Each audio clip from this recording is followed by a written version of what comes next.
All right, we're here with Pastor E. Mace, Epiphany Fellowship at the Legacy Conference. Thank you very much. I'm so sorry about that. Just wanted to talk to you real quick about your feelings about the conference so far. I know it's pretty early. Yeah. I think, of course, Legacy is probably one of those conferences that's really under the radar for a lot of people, but it needs to be above the radar.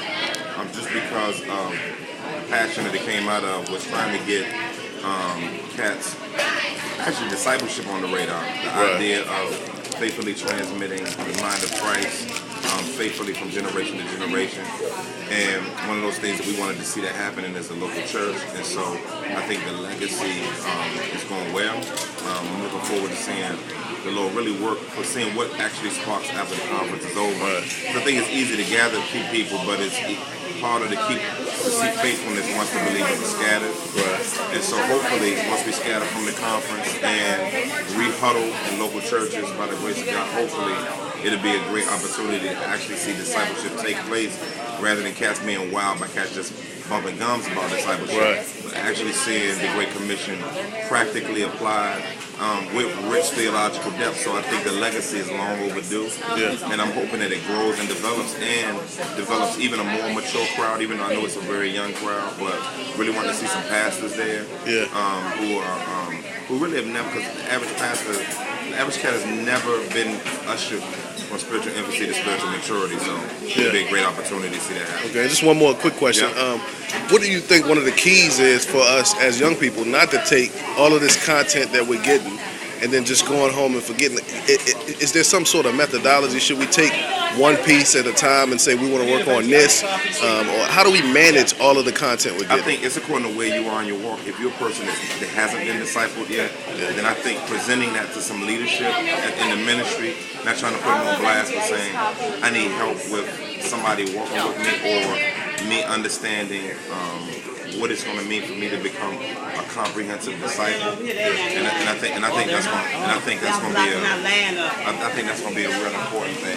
Okay. I think it's going to be a real important thing for them to put it in the system. Because we can go make renegade disciples all on the side. All we know, I meet with some cats. He ain't doing it, I'm gonna do it. And that's not really. I mean, I think we should make disciples, but it shouldn't be kind of a renegade deal, because it'll create a worse version of what we are. Right. You know what I'm saying? And so the goal is to submissively go to even church leadership and say, pastor, elder, whatever you want to call your leadership, whatever you call your leadership, I think, and I'm not trying to put anybody on blast, but one of the things that we really need to work on is, if that's a work on thing, or just from a perspective, I really need some discipleship. And some guys give you the runaround, and it's not that they don't want to disciple you, it's just that they don't know how.